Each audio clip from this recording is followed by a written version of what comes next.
Good morning છોકરાઓ, chapter 5ની PDF file જેવી તમને મળે એટલે તમારે એના MCQ સોલ્વ કરવાના સ્ટાર્ટ કરી દેવાના છે, બરાબર? અને એ MCQ સ્ટાર્ટ કરો, એમાં જ્યાં જ્યાં ડાઉટ આવતા જાય મને વોટ્સઅપ કરતા રહેજો.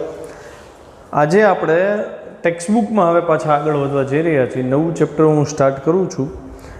પ્રકરણ 9 છે, કિરણ પ્રકાશ શાસ્ત્ર અને પ્રકાશીય ઉપકરણો, બરાબર? તો કિરણ પ્રકાશ શાસ્ત્ર આમ જુઓ તો તમારા માટે નવું નથી. તમે ધોરણ 10માં વક્ર, અરીસા, બહિર્ગોળ, અંતર્ગોળ, લેન્સ, પરાવર્તન, વક્રીભવન આ બધું તમે ભણી ગયા હતા. માઇક્રોસ્કોપ ભણ્યા હતા, ટેલિસ્કોપ ભણ્યા હતા. ફરીથી અહીંયા એને તમારે રિવાઇઝ કરવાનું છે. પણ ઓબ્વિયસ છે કે 12th સાયન્સ છે એનું લેવલ થોડુંક અપગ્રેડ થયેલું હશે. મતલબ જે કોઈ સાબિતીઓ તમે ભણ્યા હતા એના કરતાં એક લેવલ ઉપર તમારે જવાનું છે. સૌપ્રથમ આપણે પ્રકરણની પ્રસ્તાવના આપીએ તો શરૂઆત પ્રકાશથી થાય છે. પ્રકાશ આવે પછી પરાવર્તન, વક્રીભવન, વક્ર, અરીસા અને લેન્સ આવશે. તો પ્રકાશ શું છે ખરેખર? તો જ્યારે સાવ ઇન્ટ્રોડક્ટરી લેક્ચર હતો ને આપણો, 12th તમારું સ્ટાર્ટ થતું હતું, ત્યારે મેં પ્રકાશને બે સ્વભાવ ધરાવે ને એવું કીધું હતું કે એક તો પ્રકાશ કિરણ સ્વરૂપે છે અને બીજું કણ સ્વરૂપે છે અને બીજું એ તરંગ સ્વરૂપે છે, બરાબર? પણ એ પહેલાં જ્યારે પ્રકાશ કણ છે કે તરંગ છે એ નક્કી નહોતું ત્યાં સુધી લોકોનું માનવું એવું હતું કે પ્રકાશ છે એ સીધી લીટીમાં ગતિ કરે છે. મતલબ પ્રકાશના જે તરંગો છે એની જે તરંગ લંબાઈ છે એ એટલી સૂક્ષ્મ છે કે નરી આંખે એ તરંગના શૃંગ અને ગર્ત આપણે જોઈ શકતા નથી. અને એના કારણે જ નરી આંખે જોવાવાળી વ્યક્તિને એવું જ લાગે કે એક બિંદુથી બીજા બિંદુએ પ્રકાશ જે ગતિ કરે છે એ સુરેખ માર્ગે ગતિ કરે છે. આપણે આજે આ ચેપ્ટર ભણવા જઈ રહ્યા છીએ તો આમાં જે કોઈ વસ્તુઓને આપણે સ્ટડી કરવાના છીએ, મતલબ ધારો કે કોઈ પેન્સિલ છે કે કોઈ મીણબત્તી છે, તો એનું પરિમાણ અને એનું પ્રતિબિંબ જે આપણે મેળવવાના છીએ એ પ્રકાશની તરંગ લંબાઈ કરતાં ખૂબ મોટું હોવાનું. કેમ કે પ્રકાશની દ્રશ્ય પ્રકાશની સ્પેશિયલી તરંગ લંબાઈની વાત કરી તો એ 400 નેનોમીટરથી 750 નેનોમીટર હોય છે, બરાબર? પ્રકાશની તરંગ લંબાઈ, દ્રશ્ય પ્રકાશની તરંગ લંબાઈ 400 નેનોમીટરથી 750 નેનોમીટર હોય છે. જેમાં 400 નેનોમીટર જે કલર છે એ વાયોલેટ કલરની તરંગ લંબાઈ છે, જ્યારે 750 નેનોમીટર છે એ રેડ કલરની નજીકની તરંગ લંબાઈ થઈ. એટલે જાનીવાલી પિનારામાં એમાં બધું આવી ગયું, 400થી 750 નેનોમીટર. આ તરંગ લંબાઈ નેનોમીટરમાં છે. જ્યારે આપણે કોઈ વસ્તુના પરાવર્તનની કે વક્રીભવનની ઘટનાનો અભ્યાસ કરતા હોય, બરાબર, કે ભાઈ પ્રતિબિંબ કેવું રચાણું એની ચર્ચા કરતા હોય તો એ પદાર્થની સાઇઝ શું હોય, કે આ સેન્ટીમીટરમાં હોય કે મીટરમાં હોય, બહુ તો મીટરમાં હોય, બરાબર? એટલા બધા મોટા ડિવાઇસ ઉપર તો આપણે કામ નથી કરતા અત્યારે. બેઝિક લેવલે 12મા ધોરણમાં વાત કરીએ તો એનો મતલબ સેન્ટીમીટર અને મીટરની વાત કરીએ તો એની સરખામણીમાં પ્રકાશની તરંગ લંબાઈ ખૂબ સૂક્ષ્મ થાય.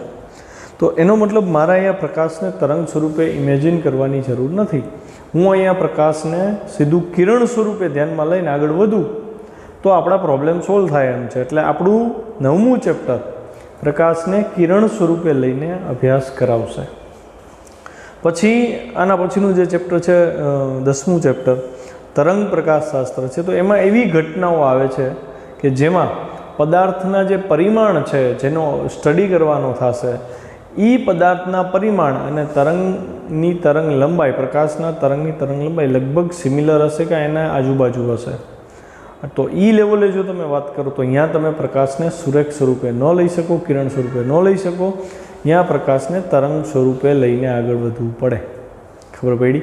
અચ્છા, આ તો વાત થઈ કિરણ અને તરંગ સ્વરૂપની. તો કિરણ પ્રકાશ શાસ્ત્રને રે ઓપ્ટિક્સથી ઓળખાય, તરંગ પ્રકાશ શાસ્ત્રને વેવ ઓપ્ટિક્સથી સમજાય. અત્યારે હું તરંગ પ્રકાશ શાસ્ત્રમાં બહુ ડેપ્થમાં નથી જતો, બરાબર? જેવું 10મું ચેપ્ટર તરંગ પ્રકાશ શાસ્ત્ર પૂરું થશે ને એની પછીનું ચેપ્ટર છે દ્વૈત સ્વભાવવાળું, વિકિરણનો દ્વૈત સ્વભાવ. એટલે એમાં પાછું નવી વાત શીખવા મળશે કે ભાઈ પ્રકાશ છે એ તરંગ સ્વરૂપે છે અને કણ સ્વરૂપે છે. તો એ બધી ચર્ચા આપણે એ લેક્ચરમાં, એ ક્લાસમાં કરશે. અત્યારે હું રે ઓપ્ટિક્સ તરફ આગળ વધું છું. આપણે અહીંયા તો એક જ વસ્તુ યાદ રાખવાની છે કે પ્રકાશ સીધી લીટીમાં ગતિ કરે છે, બરાબર. હવે થોડુંક રિવાઇઝ કરવું છે આપણે, તો રિવિઝન માટે સૌપ્રથમ મારે પરાવર્તનની ચર્ચા કરવી છે. પરાવર્તન આમ જુઓ તો તમને ખ્યાલ હશે જ.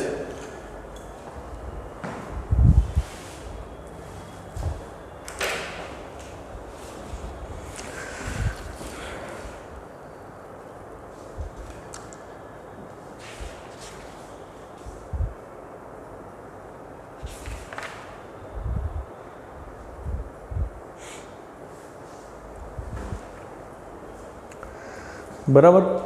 તો પરાવર્તનને હું એક્સપ્લેન કરું છું, આ સમજીએ જેને નથી આવડતું એને. આમ જુઓ તો જ્યારે તમને આનું મટીરિયલ મળશે સ્ટેન્સિલ, ત્યારે એની અંદર તમને થિયરીમાં ક્વેશ્ચન વાઇઝ આખું વર્ણન મળી જશે.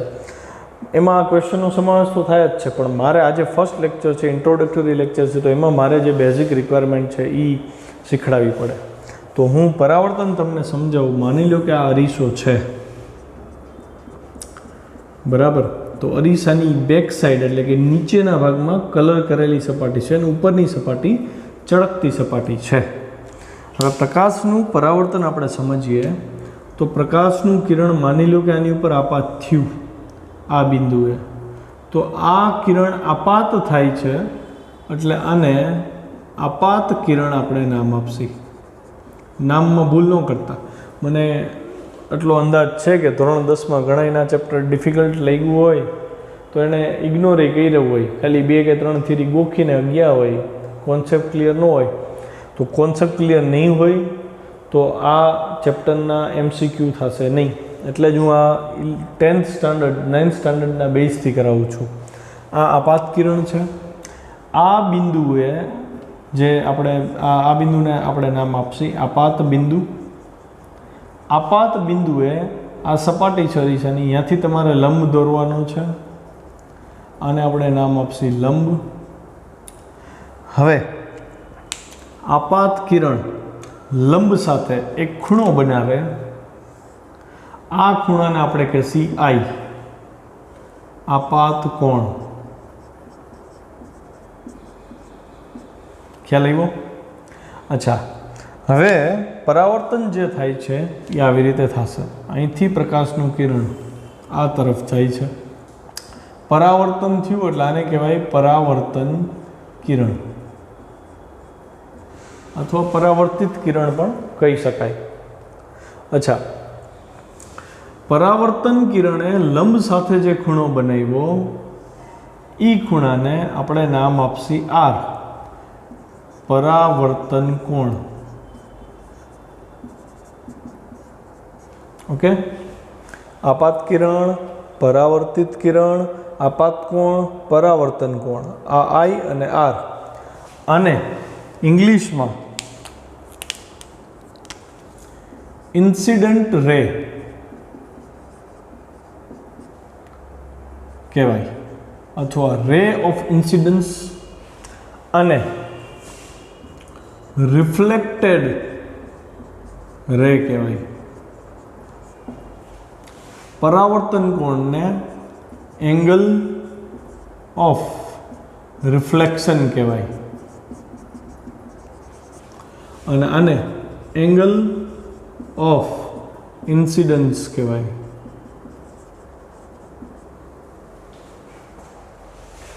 ખ્યાલ આવ્યો? આ I ફોર I છે, R ફોર અહીંયા R લીધો છે રિફ્લેક્શનનો. ખ્યાલ આવ્યો? તો આ થયુંનું બેઝિક. હવે આના નિયમ હતા, યાદ હોય તો, કે પહેલો નિયમ હતો આપાત કોણ I અને પરાવર્તન કોણ R હંમેશા સમાન હોય. પરાવર્તનના કિસ્સામાં આપાત કોણ અને પરાવર્તન કોણ હંમેશા સમાન હોય. બીજો નિયમ એવો હતો કે આપાત કિરણ, પરાવર્તિત કિરણ અને સપાટીને દોરેલો લંબ ત્રણે એક જ સમતલમાં હોય.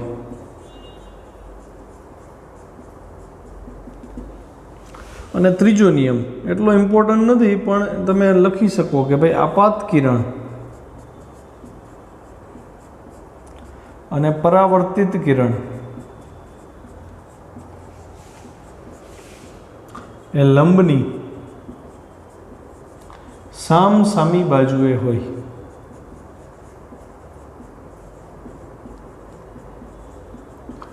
ઘણી રેફરન્સ બુકમાં આ બે લાઈન ભેગી કરીને બે જ નિયમ દર્શાવ્યા હોય કે ભાઈ આપાત કિરણ પરાવર્તિત કિરણ એ લંબની સામસામે તથા એક જ સમતલમાં હોય છે. આવી રીતે એને યાદ રાખતા હોય. તો આ થયું આપણા ચેપ્ટરનું બેઝિક. હજી આમાં થોડુંક એડવાન્સ વિચારીએ. અહીંયા જે સપાટી લીધી આપણે સમતલ સપાટી લીધી છે. જરૂરી નથી કે પરાવર્તિત સપાટી સમતલ હોય. પરાવર્તિત સપાટી જે છે એ આવી રીતે વક્ર પણ હોઈ શકે. માની લો કે બેક સાઈડ એની કલર કરેલી છે તો અંદરની બાજુ ચળકાટવાળી હોય. અંદરની બાજુ ચળકાટ હોય તો એને અંતરગોળ કહેવાય અને બહારની બાજુ ચળકાટ હોય તો બહિર્ગોળ કહેવાય. અહીંયા તમને એમ કહે છે કે ભાઈ અહીંયા મારે પરાવર્તન સમજવું હોય તો શું? તો એનો બેઝિક કોન્સેપ્ટ ક્લિયર કરી. ધારો કે આ આપાત બિંદુ છે, જોજો તો પ્રકાશનું કિરણ અહીંયા આગળ આપાત થાય તો હવે એનું પરાવર્તન ક્યાં લેવું મારે એ સમજવા માટે સૌથી પહેલાં જે લોજિક ક્લિયર કરીએ આપણે, અહીંયા આ બિંદુએ તમારે આને સ્પર્શક ડ્રો કરવો પડે. આ સ્પર્શક ડ્રો થયો, એ સ્પર્શકને લંબ દોરવાનું. તો આ લંબ એ આ લંબ થશે. ખબર પડી? મતલબ વક્ર અરીસામાં જે બિંદુએ લંબ દોરવો હોય અહીંયા એક સ્પર્શક ઇમેજિન કરવાનો, એ સ્પર્શકને લંબ દોરો તો આ લંબને વક્ર સપાટીના આ બિંદુએ લંબ કહેવાય. હવે આ વક્ર એટલે તો વર્તુળાકાર ભાગ થાય છે. તો આ વક્રનો સ્પર્શક વર્તુળાકાર ભાગનો સ્પર્શક થયો અને સ્પર્શક સાથે તો ત્રિજ્યા જ લંબ ખૂણો બનાવે, 90 ડિગ્રીનો ખૂણો બનાવે. તો એનો મતલબ અહીંથી આ જે હશે એ ત્રિજ્યા હશે આ વક્ર અરીસાની, એટલે આને આપણે નામ આપશું વક્રતા ત્રિજ્યા. એનો મતલબ વક્ર અરીસો હોય અંતરગોળ કે બહિર્ગોળ, એની વક્રતા ત્રિજ્યા એટલે આપાત બિંદુએ દોરેલો લંબ એની વક્રતા ત્રિજ્યામાંથી પસાર થાય. તો એ વક્રતા ત્રિજ્યા અથવા તો લંબે આપાત કિરણ સાથે ખૂણો બનાવ્યો તો આ આપાત કોણ થયું? હવે તમને જો પરાવર્તિત કિરણ ડ્રો કરવામાં બહુ સરળતા પડે. અહીંયા જેટલો ખૂણો છે એટલો જ ખૂણો અહીં ડ્રો કરી નાખવાનો. હવે આને જોડી દો તો આ થયું તમારા માટે પરાવર્તિત કિરણ અને તમને એક્ઝેક્ટ પરાવર્તન ક્યાં થાય એનો ખ્યાલ આવી જાય. તો જ્યારે ડાયાગ્રામ આપણે ડ્રો કરશું ત્યારે આ મુદ્દાઓને ધ્યાનમાં રાખશું. અને આના માટે આપણે થિયરી હું સ્ટાર્ટ કરું એ પહેલાં જે 10મા ધોરણના ડાયાગ્રામ હતા બધા હું 1 બાય 1 અહીંયા તમને કરાવતો જઈશ.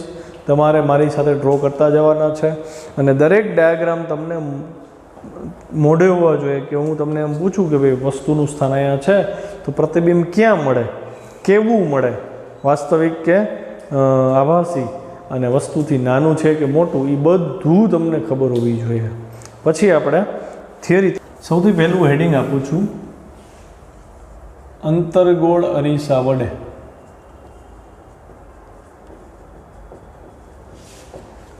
રચાતા પ્રતિબિંબ. એમાં પહેલો કિસ્સો હું લઉં છું. પહેલો કિસ્સો લઉં એ પહેલાં અંતરગોળ અરીસાને થોડુંક આપણે ડ્રો કરીને એના નામકરણ કરી લઈ. તો આ આપણો અંતરગોળ અરીસો છે.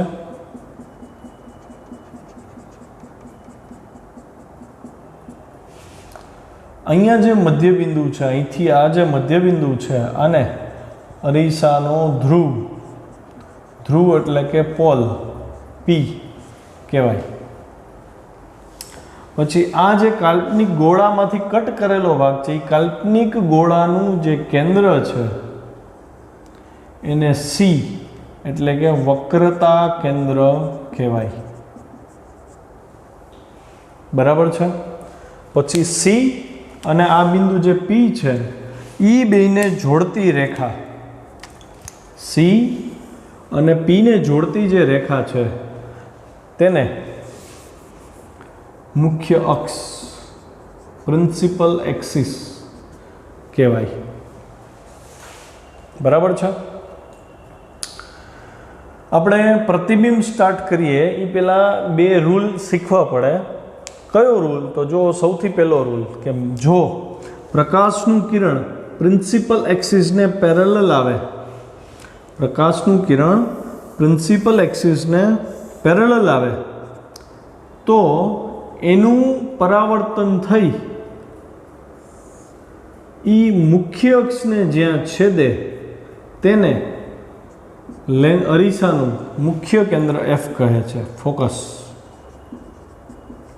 તો આ રૂલ તમારે યાદ રાખવો પડે કે પ્રકાશનું સમાંતર કિરણ, મુખ્ય અક્ષને સમાંતર કિરણ અરીસાથી પરાવર્તિત થઈ જે બિંદુએ મુખ્ય અક્ષને છેદે તેને એનું મુખ્ય કેન્દ્ર કહેવાય.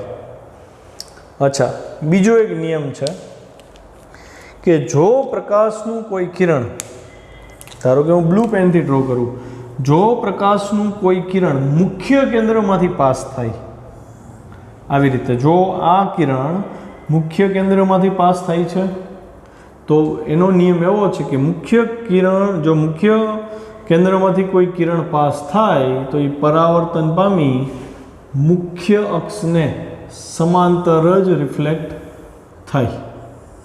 આવી રીતે ખ્યાલ આવ્યો? હું આને કિરણ 1 કહું છું, આ કિરણ 1 છે, આ કિરણ 2 છે. ખ્યાલ આવ્યો? એટલે કિરણ 1 શું છે? તો કિરણ 1 માટે હું આવી નોંધ તૈયાર કરું કે જો આપાત કિરણ અક્ષને સમાંતર, મુખ્ય અક્ષને સમાંતર હોય તો પરાવર્તન બાદ તે મુખ્ય કેન્દ્રમાંથી પસાર થાય.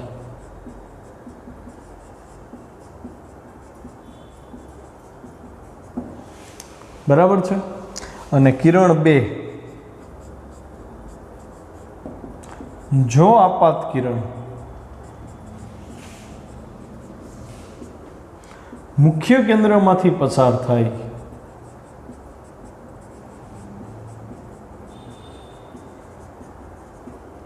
તો પરાવર્તન બાદ તે મુખ્ય અક્ષને સમાંતર હોય. પછી કિરણ 3, કિરણ 3ની જરૂર નથી. પછી જે એક બેઝિક રૂલ છે, નિયમ 3 કહી શકો, એને પ્રતિવર્તિતાનો નિયમ કહેવાય. પ્રતિવર્તિતા એટલે શું? તો કે હું કિરણ 1 માટે વાત કરું કે કિરણ 1નો રસ્તો આમ છે, એની બદલે જો કિરણ આમ જાત તો એનો રસ્તો ઈ જ હોત. આને કહેવાય પ્રતિવર્તિતા. મતલબ કિરણ જે માર્ગે આગળ વધ્યું, બરાબર, અને પરાવર્તિત થયું, જો આપાત કિરણ પરાવર્તિત કિરણના માર્ગે હોત આવી રીતે તો પાછું એ મૂળ પથ ઉપર જ આગળ વધે. આને કહેવાય પ્રતિવર્તિતા. બરાબર છે? પ્રતિવર્તિતાના નિયમનું એ પાલન કરે છે. આ થઈ બેઝિક વાત. અચ્છા, મુખ્ય કેન્દ્ર શું છે, ધ્રુવ શું છે, વક્રતા કેન્દ્ર શું છે, વક્રતા ત્રિજ્યા શું છે, દર્પણમુખ શું છે, આ બધું તમે 10મા ધોરણમાં શીખી ગયા હતા. અને પ્લસ આપણે આ ચેપ્ટર ચાલુ કરશી એમાં એનો થોડો ઘણો ઉપયોગ તો આવવાનો જ છે પાછો, પણ એ તમને આવડે છે. એટલે કદાચ જો એમાં કંઈ ઘટતું હોય, ન સમજાતું હોય તો મને ફોન કરજો. બાકી આપણે આકૃતિની પ્રેક્ટિસ કરશી એટલે એમાં તમારા બધા કોન્સેપ્ટ ક્લિયર થઈ જશે. તો ચલો આપણે પહેલી આકૃતિ દોરીએ. વસ્તુ જે આપણે રાખશી ઓલવેઝ અરીસો હોય એની ડાબી બાજુ આપણે વસ્તુ રાખશી જ્યારે આ બેઝિક ડાયાગ્રામ ડ્રો કરી ત્યારે. બાકી તો રકમ આપી હોય એમાં જેમ કેસ આપ્યો એમ આપણે ડ્રો કરવું. ઓકે, તો સૌપ્રથમ વસ્તુ આપણે અનંત અંતરે રાખશી અને એનું પ્રતિબિંબ કેવું મળે એની ચર્ચા કરશી. જુઓ ધ્યાનથી. આ આપણા માટે અંતર્ગોળ અરીસો, આ ધ્રુવ P, આ મુખ્ય અક્ષ, આ વક્રતા કેન્દ્ર C, આ મુખ્ય કેન્દ્ર F. હવે તમને કીધું છે વસ્તુ ક્યાં છે? અનંત અંતરે છે. બરાબર? એટલે અહીં લખવું પડે વસ્તુનું સ્થાન. આપણે લખીએ અનંત અંતરે. પછી હેડિંગ છે મારું પ્રતિબિંબનું સ્થાન. ક્યાં મળે એ નક્કી કરવાનું છે. બરાબર. સાથે સાથે તમારે પ્રતિબિંબનું પરિમાણ, સાઈઝ ટૂંકમાં નક્કી કરવાની છે, અને પ્રતિબિંબનો પ્રકાર આ મેળવવાનો છે.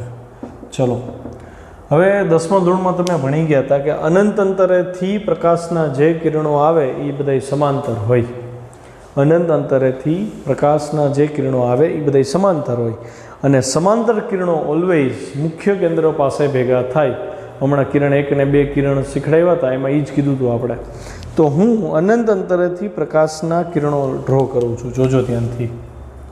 આ કિરણ 1, આ કિરણ 2, કિરણ 3 અને કિરણ 4. આ બધા આપાત કિરણ છે, અનંત અંતરેથી આવે છે એટલે પેરેલલ છે. અને તમને ખબર છે પેરેલલ કિરણો બધા ક્યાં ભેગા થાય? એફ ઉપર. તો આ તમારે પરફેક્શનથી ડ્રો કરવું પડે. ખ્યાલ આવ્યો? તો આ જગ્યાએ એ બધી ભેગા થયા. હવે અહીં એક વસ્તુ પાછી યાદ કરવી પડે. જો 2 કે 2 થી વધુ કિરણ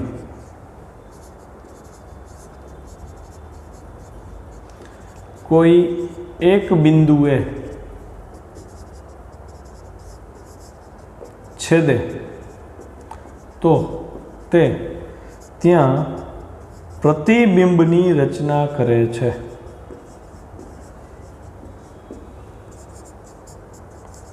અને અહીં શરૂઆતમાં લખવું પડે કે પરાવર્તિત અથવા વક્રીભૂત,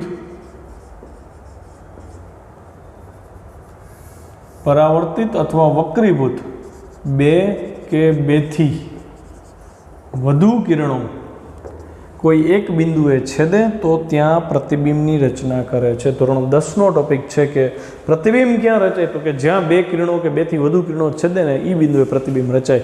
અહીંયા મેં 4 આપાત કિરણ દોર્યા હતા અને 4 આપાત કિરણ અહીંયા ભેગા થયા એટલે ત્યાં પ્રતિબિંબની રચના થઈ અને એ આપણને એકદમ સૂક્ષ્મ બિંદુવત પ્રતિબિંબ મળ્યું. જેમ સૂર્યને આપણે બિલોરી કાચથી જોઈએ છે અને બિલોરી કાચથી કોઈ કાગળ ઉપર આપણે હોલ પાડી દઈએ છીએ, તો એ હોલ ક્યારે પડે? તો કે એકદમ પોઈન્ટવાળો તમને જ્યારે મળે ને અહીંયા પ્રતિબિંબ, એકચ્યુઅલી સૂર્યનું જ પ્રતિબિંબ છે એટલે એટલી ઉષ્મા એ ભેગી લઈને નીકળે, તો અહીંયા એ છિદ્ર કરી દે. તો એ જે બિંદુ મળ્યું એ આપણને બિંદુવત ઇમેજ આપે છે. એટલે અહીંયા મારે પ્રતિબિંબનું સ્થાન પહેલાં તો લખવું પડે. તો હું લખીશ એફ પર, ત્યારબાદ પરિમાણમાં લખીશું બિંદુવત. અને તમે જુઓ અહીંયા દરેક કિરણોનું પરાવર્તન થાય છે, રિયલમાં થાય છે, ઘટના બને છે, થાય છે પરાવર્તન, એટલે આ પ્રતિબિંબ વાસ્તવિક કહેવાય. અને યાદ રાખજો, આવા સાદા કિસ્સામાં, એક અરીસાવાળા, એક લેન્સવાળા કિસ્સામાં પ્રતિબિંબ વાસ્તવિક હોય ત્યારે એ ઉલટું જ હોવાનું. પરિસ્થિતિ ક્યારે બદલાય?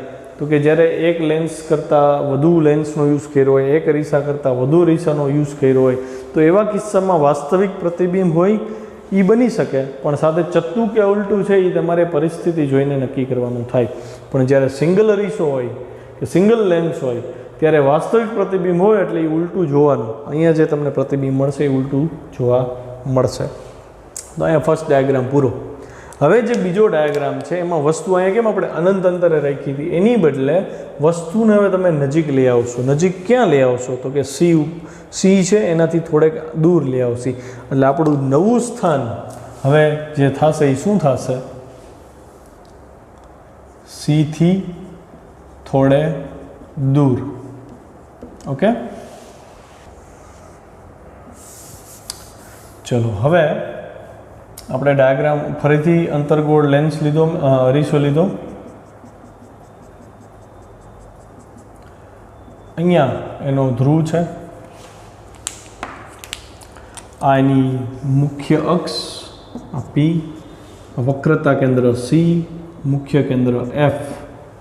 વસ્તુ ક્યાં લેવાની છે? હવે આપણે સીથી થોડે દૂર. એટલે અહીંયા મેં વસ્તુ ડ્રો કરી લીધી. આને હું નામ આપું છું એ બી. તો છોકરાઓ પ્રતિબિંબ જોઈ છે મારે, એટલે એ અને બી બેમાંથી બબે વિકિરણો નીકળે અને જ્યાં છેદે ત્યાં પ્રતિબિંબ મળે. તો હું એમાંથી 2 કિરણ ડ્રો કરીશ. 2 કિરણ તો જોશે જ મિનિમમ. તો કિરણ 1 અને કિરણ 2 તમને યાદ હોવા જોઈએ. કિરણ 1 કેવું હતું આપણું, તો કે અક્ષને સમાંતર જાય અને એફમાંથી પસાર થાય. કિરણ 2 કેવું હતું, એફમાંથી પસાર થાય અને અક્ષને સમાંતર હોય. તો જુઓ ધ્યાનથી, હું આ કિરણ ડ્રો કરું છું અક્ષને સમાંતર. અક્ષને સમાંતર છે તો એ શેમાંથી પસાર થશે, એફમાંથી પસાર થશે. ક્લિયર? અને બીજું કિરણ આપણે વાત થઈ હતી કે એફમાંથી પસાર થશે અને અક્ષને સમાંતર જશે. એટલે અક્ષને સમાંતર તમારે આવી રીતે ડ્રો થશે. તો અક્ષને સમાંતર થયું તો તમે જોઈ શકો છો બંને કિરણો આ માર્ગે આગળ વધ્યા અને ક્યાં છેદે છે, અહીંયા છેદે છે. અહીંયા છેદે છે એટલે એનું પ્રતિબિંબ તમને, એના 2 કિરણો અહીંયા ભેગા થયા એટલે આ પ્રતિબિંબ થયું એડેસ. અને એને અનુરૂપ આ દરેકે દરેક બિંદુઓના તમને પ્રતિબિંબ જે મળે એ આ જ લાઈનમાં મળશે આમ, અને બીનું પ્રતિબિંબ અહીંયા મળશે. એટલે આખું એક પ્રતિબિંબ તમને અહીંયા મળશે આવી રીતે. ખ્યાલ આવ્યો? મેં તમને કિરણ 1 અને કિરણ 2 તો શીખડાવ્યા હતા. હજી એક નોંધ કરજો, મેં કિરણ 3માં ત્યારે એમ કીધું હતું કે વેઇટ કરજો. તો કિરણ 3 લખી લ્યો. જો કોઈ કિરણ વક્રતા કેન્દ્ર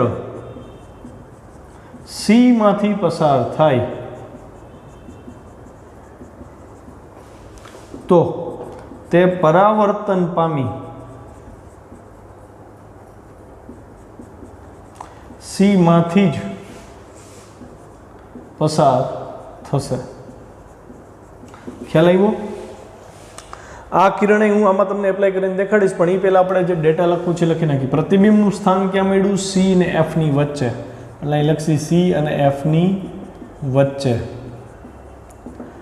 પરિમાણ કેવું મળ્યું તમને પ્રતિબિંબનું પરિમાણ, તો કે વસ્તુ જ કરતાં પ્રતિબિંબ નાનું છે એટલે લખીશ વસ્તુથી નાનું.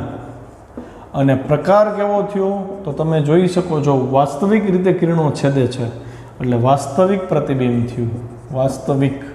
અને ઉલટું તો દેખાય છે, ઉલટું. ક્લિયર? હવે જે ત્રીજું કિરણ છે આ ડાયાગ્રામ મેં મારી રીતે ડ્રો કરાવ્યો છે. ટેક્સ્ટબુકમાં 10મા ધોરણની પાછો અલગ હતો. તો એ રીતે દોરવું હોય તો હું કિરણ 3 એપ્લાય કરું તો કિરણ 3 પ્રમાણે તમે જુઓ તો શું થશે. હું આ કિરણને ભૂસી નાખું છું, તમને આ ખબર હોવી જોઈએ, બરાબર? તો કિરણ સોરી આની તો જરૂર છે. હવે હું છે ને સીમાંથી સીધું પસાર કરીશ કિરણ. જો અહીંયા ફૂટપટ્ટીની જરૂર પડે પણ આપણે ટ્રાય કરીએ એક્ઝેક્ટ ડ્રો કરવાની. આવી રીતે થાય, સીધી લાઈન ડ્રો કરવાની આમ. તો ફરીથી તમને જોવા મળે કે કિરણ આપાત કિરણ સીમાંથી પાસ થયું અને અહીંયાથી પાછું એ આમ જ આવ્યું. અચ્છા, તો આપણને સવાલ એ થાય કે ભાઈ અહીંથી આમ જઈને પાછું કેમ આવે? તો કે આ વક્રતા કેન્દ્રમાંથી પસાર થાય છે તો આ વક્રતા ત્રિજ્યા થઈ, અને વક્રતા ત્રિજ્યા અહીંયા હું સ્પર્શક દોરું તો અહીં 90 ડિગ્રી બને, એટલે કે આ સપાટીનો લંબ હતો. તો સપાટીના લંબ માટે આપાત કિરણ અને પરાવર્તિત કિરણ સરખા હોય. અહીંયા આપાત કિરણ 0 છે, લંબ સાથેનો ખૂણો આપાત કિરણનો 0 છે, તો પરાવર્તિત કિરણનો લંબ સાથેનો ખૂણો 0 થાય. એટલે ફરીથી તમને એવી રીતે ડાયાગ્રામ ડ્રો કરતાંય તમને પ્રતિબિંબ એ જ જગ્યાએ મળશે. ખ્યાલ આવ્યો? હવે આપણે આકૃતિ 3 તરફ આગળ વધીએ. તો એમાં આપણે કર્યું છું અનંતથી સીથી થોડે દૂર આવ્યા, મતલબ વસ્તુને તમે આમ લઈ જાઓ છો અરીસાની નજીક. હજી તમે અરીસાની નજીક લઈ જાઓ એટલે સી ઉપર આવશે. અચ્છા, અનંત અંતર હતું ત્યારે પ્રતિબિંબ એફ ઉપર મળ્યું, તમે નજીક આવ્યા તો પ્રતિબિંબ દૂર ગયું, તમે હજી નજીક આવશો તો પ્રતિબિંબ હજી દૂર થશે. આ રીતે યાદ રાખશો તો મજા આવશે. ચલો, હવે જે ડાયાગ્રામ છે એમાં વસ્તુનું સ્થાન ક્યાં, તો કે સી ઉપર. એટલે આપણે ફરીથી ડ્રો કરશી. આ વક્ર અરીસો, આ એનો ધ્રુવ પી, આ મુખ્ય અક્ષ, આવું થશે. મુખ્ય અક્ષ છે, આ વક્રતા કેન્દ્ર સી, અહીંયા મુખ્ય કેન્દ્ર એફ. વસ્તુને તમે ક્યાં રાખો છો? સી ઉપર. અહીંયા એટલું માઇન્ડ સેટ કરી લેવાનું, તમને ખબર હોવી જોઈએ કે જેમ જેમ તમે નજીક આવતા હતા, વસ્તુ નજીક આવતી હતી એમ પ્રતિબિંબ દૂર જતું હતું. અનંત ઉપર હતું ત્યારે વસ્તુ પ્રતિબિંબ એફ ઉપર મળ્યું, સીથી થોડે દૂર આવ્યો તો પ્રતિબિંબ સી ને એફ વચ્ચે મળ્યું, સી ઉપર આવો ને તો પ્રતિબિંબ સી ઉપર જ મળે અને એવડું જ મળે. એટલે તમારે અહીં શું કરવું ખબર, થોડીક ટ્રીક એપ્લાય કરવી પડે ડાયાગ્રામ ડ્રો કરતી વખતે. અહીંયા પ્રતિબિંબ ડ્રો કરી નાખવાનું. આની હાઇટ ને આની હાઇટ સેમ લઈ લેવાની અને એફને દોરવાનો નહીં, નહીં તો તમારે ડાયાગ્રામ કરી થશે ને એફ પછી ડ્રો કરવાનો. ખ્યાલ આવ્યો? આ ટેકનિક છે, આપણે ડાયાગ્રામ ડ્રો કરીએ એટલે. બાકી રિયલમાં જ્યારે એક્સપેરિમેન્ટ કરો ને ત્યારે આ ઘટના ખરેખર બનતી હોય. તો પહેલું કામ શું કરશો, તો અહીંથી તમારે એક વિકિરણ ડ્રો કરવાનું છે. આ બિંદુનું એ કહી દઉં, આ બિંદુ આપણું બી બિંદુ છે અહીંયા, અને આ સમાંતર કિરણ ગયું. તમને ખબર છે સમાંતર કિરણ હંમેશા એફમાંથી પાસ થાય. પહેલાં એફ ડ્રો કરી લીધો તો પરિસ્થિતિ થાત કોકનો એફ અહીંયા હોત, કોકનો એફ અહીંયા હોત, કેમ કે મન પણ અહીંયા લીધું હોય. તો જો હું અહીંથી આમ ડ્રો કરત તો એ અહીંયા શીર્ષમાં પસાર જ ન થાત. એટલે આપણે એફ ડ્રો કરવાનો બાકી રખાયું. તમારે કરવાનું શું, સ્કેલ લઈ સીધું આને અને આને જોડી દેવાનું. ખ્યાલ આવ્યો? બસ હવે હું અહીં નામ આપી દઈશ, આ એફ છે, ધેટ્સ ઇટ. ઓકે. હવે બીજી વસ્તુ, આ સી બિંદુ છે. તમને એ ખબર છે કે એફમાંથી પસાર થાય એ પાછું આને પેરેલલ પરાવર્તન થાય. આ કિરણ એક, આ કિરણ બે થયું, સમાંતર છે, એફમાંથી પાસ થઈ કિરણ એક થયું. હવે બીજું કિરણ નંબર 2 આપણે કીધું હતું નોંધ કે એફમાંથી પાસ થાય તો એ પેરેલલ પાસ થશે. એટલે આ એફ વાળું કિરણ હવે આને અને આને ફૂટપટ્ટીથી પાછું જોડી દેવાનું. ખ્યાલ આવ્યો? તો તમે જોઈ શકો છો આ કિરણ 1, આ કિરણ 2 બંને વારાફરતી અહીંયા એક સાથે છેદે છે. તો આ તમને એ ડેશ મળ્યું અને અહીંયા તમને જે મળશે એ બી ડેશ મળશે. એટલે ફરીથી તમે લખશો પ્રતિબિંબનું સ્થાન સી પર, પરિમાણ વસ્તુ જેવડું જ મળે. પ્રકાર કેટલો, તો કે વાસ્તવમાં કિરણો મળે છે એટલે વાસ્તવિક, અને ઊંધું છે એટલે ઉલટું. તો આ ક્લિયર થઈ ગયું. હવે આકૃતિ આપણી આ 3 તો આપણી પૂરી થઈ, આ ત્રીજા નંબરની હતી. હવે આપણે આકૃતિ કરશી ચોથીમાં શું થશે, તો કે વળી વસ્તુને નજીક લઈ જશે. તો હજી કેટલી નજીક, તો કે સી અને એફની વચ્ચે. એટલે અહીંયા આપણું હેડિંગ આવશે સી તથા એફની વચ્ચે. બરાબર. તો આપણે એને ડ્રો કરીએ. અંતર્ગોળ અરીસો,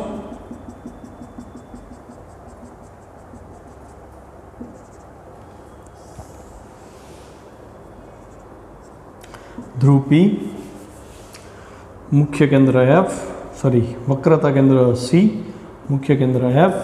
વસ્તુ જે છે આ વખતે તમારે અહીંયા નાની ડ્રો કરવાની છે. બરાબર, કેમ કે પ્રતિબિંબ મોટું થવાનું છે અહીંથી. તો મેં વસ્તુ નાની ડ્રો કરી. તો હું પહેલું જે કિરણ પસાર કરીશ એ પેરેલલ લઈશ. તો પેરેલલ રે છે જે એ શેમાંથી પાસ થશે, ઓબ્વિયસ એફમાંથી. એટલે એફમાંથી હું એને પાસ કરીશ આવી રીતે. આપણને ખબર છે કે સી ને એફની વચ્ચે વસ્તુ છે, તો આટલો કોન્સેપ્ટ ક્લિયર હોવો જોઈએ કે પ્રતિબિંબ સીથી થોડે દૂર એટલે અહીંયા ક્યાંક મળે. તો તમે શું કરશો, તો કે બીજું કિરણ આ પેરેલલ રે એફમાંથી પસાર થયું, બીજું કિરણ તમે એફમાંથી પસાર કરો આવી રીતે. તો હવે આને હું ડ્રો કરીશ આને. તો મને છેદબિંદુ અહીંયા મળ્યું, તો મને એ ડેશ અહીંયા મળ્યો. આ એ છે, એમાંથી 2 કિરણો નીકળ્યા, મને અહીંયા મળ્યા. આ બી છે, તો બીને અનુરૂપ બી ડેશ પાછા અહીંયા મળશે. તો આને જોડી દઈ તો આપણને ઊંધું પ્રતિબિંબ મળ્યું. વસ્તુથી કેવું મળ્યું, મોટું. એટલે પ્રતિબિંબનું સ્થાન તો કે સીથી થોડે દૂર, પરિમાણ વસ્તુથી મોટું, પ્રકાર તો કે વાસ્તવિક અને ઉલટું. આ ચોથો ડાયાગ્રામ પૂરો થયો. હવે જે આવે છે, આ ચોથો હતો, હવે જે આવે છે પાંચમો. વસ્તુ એફ ઉપર રાખવાની છે. વળી નજીક ગયા તમે જોયું હશે, જેમ જેમ નજીક જતા જાય એમ પ્રતિબિંબ દૂર જતું જાય. હવે તમે વસ્તુને એફ ઉપર રાખ્યા તો પ્રતિબિંબ ક્યાં વયું જશે, અનંત અંતરે. તો એ ડાયાગ્રામ ડ્રો કરીએ.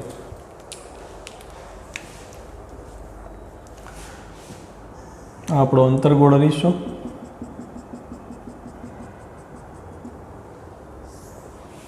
આ ધ્રુવ પી, વક્રતા કેન્દ્ર સી, મુખ્ય કેન્દ્ર એફ. વસ્તુ અહીંયા છે. તો પહેલું કિરણ હું ડ્રો કરું છું પેરેલલ. કિરણ 1 હતું આપણું, શેમાંથી પાસ થશે, એફમાંથી પાસ થશે. એટલે તમારે આ ડ્રો કરવું પડશે. ખ્યાલ આવ્યો? તો પેરેલલ કિરણ જે છે એ એફમાંથી પાસ થયું, એક કિરણ મળ્યું આપણને. હવે બીજું કિરણ તમે ક્યાંથી ડ્રો કરશો, એનું, કે જેથી કરીને તમને જે પરાવર્તન મળે એ પાછું, અને એવી રીતે કહી શકાય કે વસ્તુનું પ્રતિબિંબ અનંત અંતરે મળે. તો તમારે આવા કિસ્સામાં સીને દોરવાનો બાકી રાખવો પડે. સી શું કામ બાકી રાખવો પડે, તો કે તમારે એક કિરણ અહીંથી એવી રીતે દોરવાનું, જે આપણે કિરણ નંબર 3 શીખવાડ્યું હતું ને કે સીમાંથી પસાર થતું કિરણ હંમેશા આપાતથી આપાત પરાવર્તન થશે તોય પાછું સીમાંથી પસાર થશે. તો હું અહીંથી મને ખબર છે અનંત અંતરે આનું પ્રતિબિંબ મળે એટલે પરાવર્તિત કિરણો બેય પેરેલલ થવા જોઈએ. એટલે પહેલાં હું પેરેલલ કિરણ ડ્રો કરી નાખીશ આમાંથી પસાર થતો એવા. એટલે કિરણ પહેલાં જશે આવી રીતે, પેરેલલ રહેવું જોઈએ એને. તો એ તમારો કોન્સેપ્ટ ક્લિયર હોય તો જ થાય. આવી રીતે ગયું અને પછી રિબાઉન્ડ થયું એ જ દિશામાં. એનો મતલબ હવે અહીં જ્યાં છેદશે સી હશે તો હું આમ ડ્રો કરીશ. તો જુઓ આ બે કિરણ પેરેલલ થવા જોઈએ અને હવે અહીંયા જ્યાં છેદે એને સી કહી દેવાનું.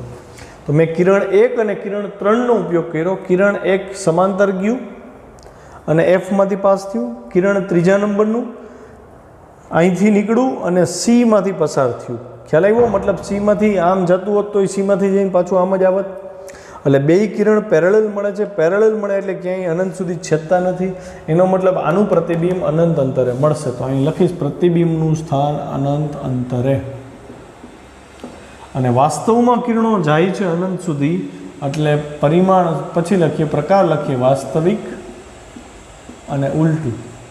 અને અનંત અંતરે જે પ્રતિબિંબ આપણને ખબર જેમ જેમ દૂર જતું હતું પ્રતિબિંબ મોટું થતું જતું હતું. અનંત અંતરે પ્રતિબિંબ કેવું પરિમાણ કેવડું થશે? ખૂબ મોટું. આપણો 5મો ડાયાગ્રામ થઈ ગયો. વસ્તુને અનંતથી સીથી થોડે દૂર લઈ આવ્યા, સી ઉપર લઈ આવ્યા, સી ને એફની વચ્ચે લઈ આવ્યા, એફ ઉપર લઈ આવ્યા. હવે એફ અને પીની વચ્ચેની વારી. આપણો 6થો ડાયાગ્રામ. અચ્છા, 5મામાં એ કરેક્શન કરવાનું હું ભૂલી ગયો તો તમે કરી લેજો. એફ ઉપર આવે અહીંયા, એફ ઉપર આપણે કર્યું બરાબર. હવે 6થું શું થશે તો કે 6માં વસ્તુ ક્યાં હશે?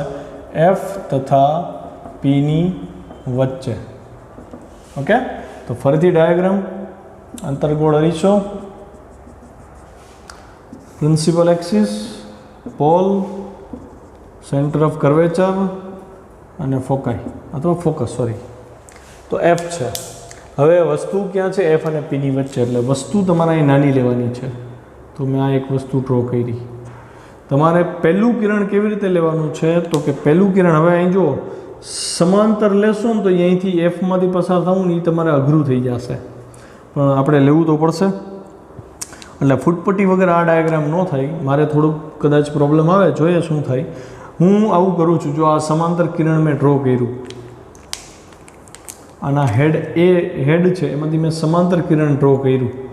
હવે તમારે સ્કેલ લઈ લેવી પડે અને સ્કેલથી સીધું અહીંથી આ પરાવર્તન આમ થાય ને આમ, તો મારે એવી રીતે ડ્રો કરવું પડશે કે જેથી કરીને આનું પરાવર્તન તો આમ થાય અને એ કિરણને તમારે બેક સાઈડ લંબાવવું પડશે. અને એ તમને કોન્સેપ્ટ ક્લિયર હોય, આ 10મા ધોરણમાં આની પ્રેક્ટિસ કરી હોય તો જ સ્ટ્રાઇક થાય. તો હું આને અને આને જોડી દઉં છું આવી રીતે. અને હવે સ્કેલ લઈ તમારે આને લંબાવવું પડે આવી રીતે. થોડુંક વેરિએશન આવશે મારે. ખ્યાલ આવ્યો આટલો? તો મને આ એક કિરણ મળ્યું કે કિરણ ખરેખર આપાત આમ થયું અને પરાવર્તન આમ થાય છે. બીજું જે કિરણ છે આપણને ખબર છે કિરણ નંબર 3 કે જે સીમાંથી પસાર થતું હોય આપાત કિરણ, તો પરાવર્તિત કિરણ એ સીમાંથી પસાર થાય. તો હું આને અને આને જોડી દઈશ હેડને. આવું થયું. તો આ કિરણ આમ આવે છે. જો આ સ્કેલથી લેવું પડે અને આને પણ સ્કેલથી લંબાવવું પડે અને અહીં ક્યાંક છેદે છે. તમે જોઈ શકો છો કે વાસ્તવિક કિરણો છૂટા પડતા જાય છે, મતલબ અહીં ક્યાંય છેદવાની શક્યતા છે નહીં. એટલે વાસ્તવિક રીતે અહીંયા પ્રતિબિંબ મળતું નથી. પણ હું એવું કહી શકું કે જો આ પ્રતિબિંબને અરીસાની પાછળના ભાગમાં લંબાવવામાં આવે તો એ એકાદા બિંદુએ છેદે છે. અને અહીંયા જ્યાં છેદે આપણને તો ખબર જ્યાં છેદે અહીંયા પ્રતિબિંબ રચાય, તો આ પ્રતિબિંબ રચાણું એ ડેશ, અહીંયા એવું બી ડેશ. તો અહીંયા તમને વાસ્તવિક રીતે કિરણો છેદતા ન હોવાથી જે પ્રતિબિંબ મળે એ આભાસી પ્રતિબિંબ છે. તો અહીં તમે પ્રકાર લખશો આભાસી. સિંગલ અરીસાના કિસ્સામાં આભાસી હોય એટલે ચત્તુ હોવાનું જ. પરિમાણ વસ્તુ અહીં છે એના કરતાં પ્રતિબિંબ મોટું છે એટલે વસ્તુથી મોટું. પ્રતિબિંબનું સ્થાન તો અરીસાની પાછળ. અહીંયા 6 બેઝિક ડાયાગ્રામ અંતર્ગોળ અરીસાના પૂરા થયા. હવે વાત કરશે આપણે બહિર્ગોળ અરીસાની. બહિર્ગોળ અરીસાના 2 ડાયાગ્રામ છે, પછી આપણો લેક્ચર અહીં પૂરો કરશે. તમારે મને આ ડાયાગ્રામ બધા ડ્રો કરીને હોમવર્કમાં વોટ્સઅપ કરવાના છે, બરાબર છે. અહીંયા હેડિંગ આપું છું બહિર્ગોળ અરીસા વડે. રચાતા પ્રતિબિંબ. ચલો, તો બહિર્ગોળ અરીસો છે એ હું આવી રીતે ડ્રો કરીશ. આ અંદરની બાજુ કલર થઈ ગયો અને બહારની બાજુ ચળકતી થઈ. વસ્તુ હંમેશા આપણે ડાબી બાજુએ રાખીએ છીએ. આ થયું એની મુખ્ય અક્ષ. આ વખતે વક્રતા કેન્દ્ર અહીંયા આવી જાય, કેમ કે વક્રતા આમ છે ને, મુખ્ય કેન્દ્ર એફ અહીંયા આવશે. અહીંયા બે જ ડાયાગ્રામ શક્ય છે કે વસ્તુ કાં તો અનંત અંતરે હોય અને કાં તો વસ્તુ અરીસાના ધ્રુવ પી અને અનંત અંતરની વચ્ચે, કેમ કે અહીંયા સી ને એફ તો આવતા નથી. અહીંયા વસ્તુ રાખો તો પ્રતિબિંબ રચાવાનું નથી, એટલે અહીંયા પહેલાં લખીશ વસ્તુનું સ્થાન અનંત અંતરે. તો હવે તમે વિચારો, અનંત અંતરે જે વસ્તુઓ હશે એમાંથી જે પ્રકાશના કિરણો આવે એને હું ડ્રો કરું તો આ કિરણ એક આવ્યું પેરેલલ, આ બીજું કિરણ મેં ડ્રો કર્યું પેરેલલ, આ ત્રીજું કિરણ અને આ ચોથું કિરણ. હવે તમારે શું ધ્યાન રાખવાનું, તો કે અહીંથી બધાયના પરાવર્તન કરે. હવે જનરલી સ્ટુડન્ટ શું કરે, પહેલાં પરાવર્તન કરી નાખે મન પડે એમ, પછી એને પરણાય ભેગા કરે. એટલે શું થાય ખબર છે, પરાવર્તન થયું ને એવું લાગે જ નહીં, આભાસી રીતે લંબાયું એવું લાગે નહીં. તમારે શું કરવાનું, ફૂટપટ્ટીને પહેલાં એફ ઉપર અને આ બિંદુએ છેદે છે તો ફૂટપટ્ટીને આની ઉપર સેટ કરી દેવાની આવી રીતે. પછી તમારે અહીંથી ડોટેડ લાઇન લેવાની અને પછી આને લંબાવી દેવાનું. ખ્યાલ આવ્યો? તો જ તમારો ડાયાગ્રામ સાચો કહેવાય. તો હું હવે એવું કહી શકું કે આપાત કિરણ આવ્યું એવી રીતે કે એનું પરાવર્તન એવું થયું કે જો હું પરાવર્તન કિરણને અરીસાની પાછળ લંબાવું તો એ એફમાં છેદે છે. તો એવી જ રીતે મારે ફૂટપટ્ટીને અહીંયા અને અહીંયા આ બેને જોડે એવી રીતે રાખી અને પછી આને ડોટેડ લાઇનથી દર્શાવી અને પછી આને ખેંચવું પડે. મતલબ આ કિરણ એવી રીતે આપાત થયું કે પરાવર્તિત થયેલા કિરણને બેક સાઈડ લંબાવી તો એફમાં છેદે. સેમ વસ્તુ સ્કેલને અહીંયા રાખશો તો તમને આવું મળે, તો તમને સીધું આ સીધી લાઈન મળી. એ જ વસ્તુ અહીંથી થશે. જો થોડુંક ક્રોસ થાય તોય નહીં હાલે, એમાં માર્ક્સ વયો જશે. તો આ સીધું અહીં છેદે છે ને એને સીધું આગળ વધારી દેવાનું. ખ્યાલ આવ્યો? આવું થયું. જો આ બેન્ડ થાય ને એટલે માર્ક્સ વયો જશે, એ નહીં હાલે. બરાબર, બેન્ડ ન થવું જોઈએ. અહીંયા સ્કેલનો ઉપયોગ તમારે ફરજિયાત કરી લેવો, સીધું જ જવું જોઈએ. તો તમે જોઈ શકો છો કે બધા કિરણો પરાવર્તિત થાય છે, ત્યારબાદ બધાય એકબીજાને છેદતા નથી. આવું અલગ થવું આ ઘટનાને અપકેન્દ્રિત થયું કહેવાય. આ બધા અપકેન્દ્રિત થાય છે, છૂટા પડે છે એકબીજાથી, અને એકબીજાથી છૂટા પડે ને એટલે વાસ્તવિક પ્રતિબિંબ રચાતું નથી. તો એ આભાસી રીતે કેન્દ્રિત કરવા છે આપણે અહીંયા. તો આભાસી રીતે કેન્દ્રિત થયા એટલે અહીંયા જે પ્રતિબિંબ રચાણું આભાસી થયું અને બિંદુવત પ્રતિબિંબ થશે. એટલે પ્રતિબિંબનું સ્થાન અરીસાની પાછળ, પરિમાણ તો કે બિંદુવત સૂક્ષ્મ, અને પ્રકાર આભાસી. આભાસી હોય, મેં પહેલાં જ કીધું હતું, એક સિંગલ મિરર હોય તો આભાસી ચત્તુ બે ભેગા. ક્લિયર? હવે ડાયાગ્રામ નંબર, આ આપણો પહેલો ડાયાગ્રામ હતો બહિર્ગોળ માટેનો. હવે ડાયાગ્રામ નંબર 2, અને અનંત અંતર તથા ધ્રુવ પીની વચ્ચે વસ્તુ રાખવાની છે. તો શું થાય એ આપણે જોઈ લઈએ. ચલો, જો બહિર્ગોળ અરીસો, આ એની મુખ્ય અક્ષ, અહીંયા ધ્રુવ પી, અહીંયા એફ, અહીંયા સી, અને વસ્તુને હું ક્યાંક અહીં રાખું છું આવી રીતે. તો છોકરાઓ તમને ખબર છે તમારે કિરણો બે દોરવા પડે, એક એફમાંથી પસાર કરવાનું, એક સીમાંથી. તો જો સૌથી જે પહેલું કિરણ છે એ આવી રીતે આવ્યું, તમારે આ બેન જોડી દેવાનું ફૂટપટ્ટીથી, અને ફૂટપટ્ટીને એ જ લાઈનમાં જોડી અને આને આ દિશામાં આગળ વધવાનું. મતલબ આ એક સીધી લીટી લાગવી જોઈએ, નહીં લાગે તો ખોટું પડશે. તો આ આપાત કિરણ પરાવર્તિત એવી રીતે થયું કે લંબાવતા એફમાંથી પાસ થયું. હવે બીજું જે કિરણ છે એ તમારે સીમાંથી પાસ કરવાનું, કેમ કે 3 કિરણ દોરતા આવડે છે. એક સમાંતર હોય તો એફમાંથી પાસ થાય, એક એફમાંથી પાસ થાય તો સમાંતર હોય, અને એક સીમાંથી પાસ થાય તો પાછું સીમાંથી જ પાસ થશે. તો હું સી વાળું પસંદ કરીશ, તમે એફ વાળું પસંદ કરો તો કંઈ વાંધો નથી. તો તમારે અહીંથી સીધું આમ પસાર કરવું પડશે, આને નાને જોડવું પડશે. ખ્યાલ આવ્યો? તો હું તમને વારાફરતી 2 કિરણ ડ્રો કરીને દઉં. જવાબ તો આપણો અહીંયા જ આવશે, મતલબ પ્રતિબિંબ તો આપણું આ બાજુ જ જશે. જોજો ધ્યાનથી. અને એફને ફૂટપટ્ટીથી જોડવાનું છે, આને અને એફને. એટલે હું પહેલાં આ બેન જોડી દઉં, પછી અહીંયા ડોટેડ લાઈન કરી દીધી. ખ્યાલ આવ્યો? હવે આનું જે પરાવર્તન થાય છે, જોજો ધ્યાનથી, પરાવર્તન જે થયું એ પેરેલલ થશે. કેમ આનું પરાવર્તન કેમ પેરેલલ થયું હતું? કે એફમાંથી પાસ થતું હોય તો એનું પરાવર્તન પેરેલલ થાય. પેરેલલ થાય છે તો આને લંબાવો પાછળ. તો હવે આની તો જરૂર નહોતી, હું એવું કહીશ કે આવી રીતે જ પાસ થશે કે જેથી એફમાંથી પાસ થતું હોય અને પેરેલલ આવ્યું તો અહીંયા છેદે છે જો આભાસી કિરણ, તો વસ્તુનું પ્રતિબિંબ તમને જે મળ્યું એ મૂળ વસ્તુ કરતાં પ્રતિબિંબ નાનું મળ્યું. પણ આ એક્સપ્લેન કરવું ને તમને અઘરું પડશે, એટલે હું આ નથી કરતો. તમે કરો તો કોઈ વાંધો નથી, અહીંયા તમને આભાસી પ્રતિબિંબ મળી ગયું છે, વસ્તુથી નાનું મળ્યું. હું એના કરતાં બીજો સરસ ઓપ્શન આપું. શું ઓપ્શન છે? તો તમારે સ્કેલ લેવાની, સ્કેલથી આ પ્રતિબિંબનું એ બિંદુ અને સીને બેને જોઈન્ટ કરી દેવાના. આવી રીતે સીધું એ બેને જોઈન્ટ કરી દેવાના, એટલે એ કંઈક આવું થશે. સી થોડોક આગળ લઈ લો, બરાબર. તો અહીંયા આવું થયું. તો હવે તમારે આને ડોટેડ લાઈન કરી નાખવાની છે, કેમ કે પાછળ તો કિરણ ખરેખર જતું નથી. તો જો છેદે છે અહીંયા, ખ્યાલ આવ્યો? એટલે પ્રતિબિંબ તમને ઓલમોસ્ટ ત્યાં જ મળ્યું. તો પાછું ધ્રુવ અને એફની વચ્ચે થયું, એટલે પ્રતિબિંબનું સ્થાન શું લખશો? અરીસાની પાછળ, પી તથા એફની વચ્ચે. અને પરિમાણ તો કે વસ્તુથી નાનું, પ્રકાર તો કે આભાસી અને ચત્તુ.